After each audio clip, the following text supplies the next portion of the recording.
Hello friends! If you're new to my channel, welcome. If you are a fan or a subscriber, welcome back, and thank you for the patronage. This show is going to be a little bit longer than my other shows. I hope you will stay for the whole thing. It will be the truth about role-playing games, and I will probably have to break this into parts. But certainly not all, of what fed the Satanic Panic was the growing popularity of role-playing games like Dungeons and Dragons. And role-playing games are not dangerous at all, and that's what I'm going to deal with. Not much else I need to say, so let's go. I am not now, nor have I ever been, a fantasy role-playing gamer. However, the information I'm getting is from participant observers, which are anthropologists who are specially trained, and I would like to interview a current or former gamer. So if you are now or have ever participated in fantasy role-playing games, such as, but not limited to, Dungeons and Dragons, please get in contact with me. My email address is in the description. You can also leave a comment in the comment section. Fine identifies 3 frames or interrelated systems of meaning for the games. The first is common sense reality, or the world of daily life. The second is the rules of the game, or the models of how the fantasy world works and the mechanism through which players direct the course. The third frame is the content of the fantasy game itself.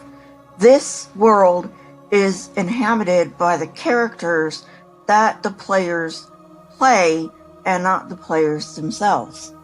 Most players are able to navigate between all 3 frames.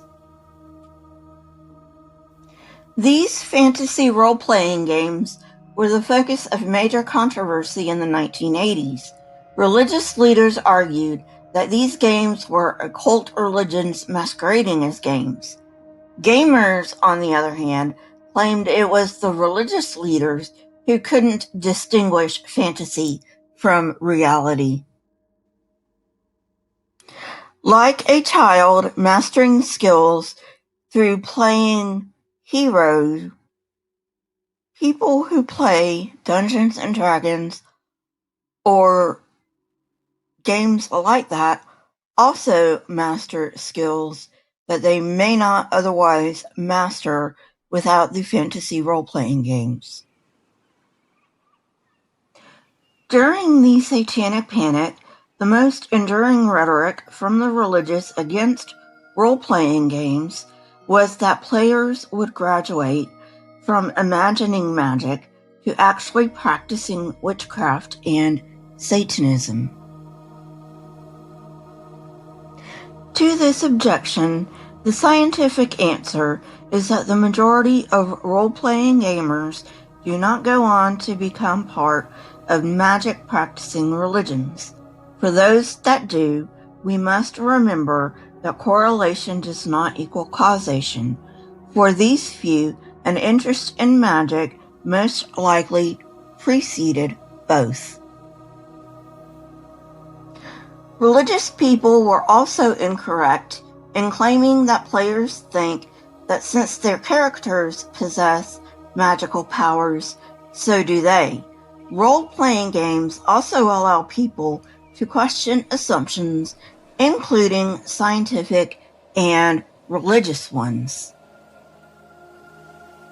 A key element of play, including role-playing games, is bricolage, the creative rearrangement of symbols.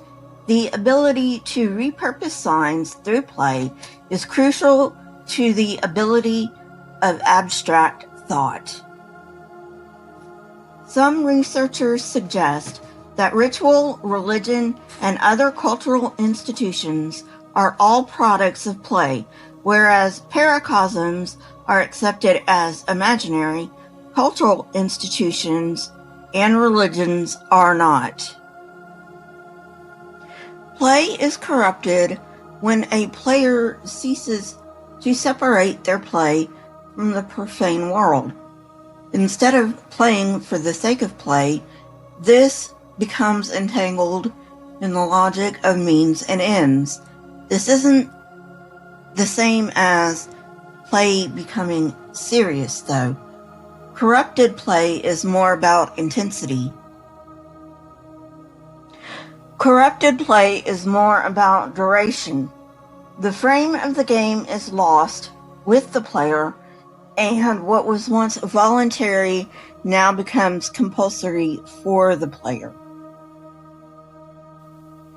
We will pick up on corrupted play next time. This was actually the core of the panic over the role-playing games.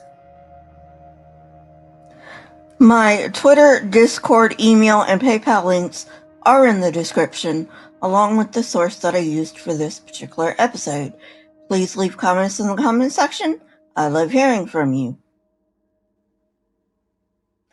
Question everything and never be afraid. Here are a couple of videos from my library. If you have not watched them, go ahead and watch them and tell me what you think. Until later, I will be researching for another episode. Goodbye, friends. Have a great day.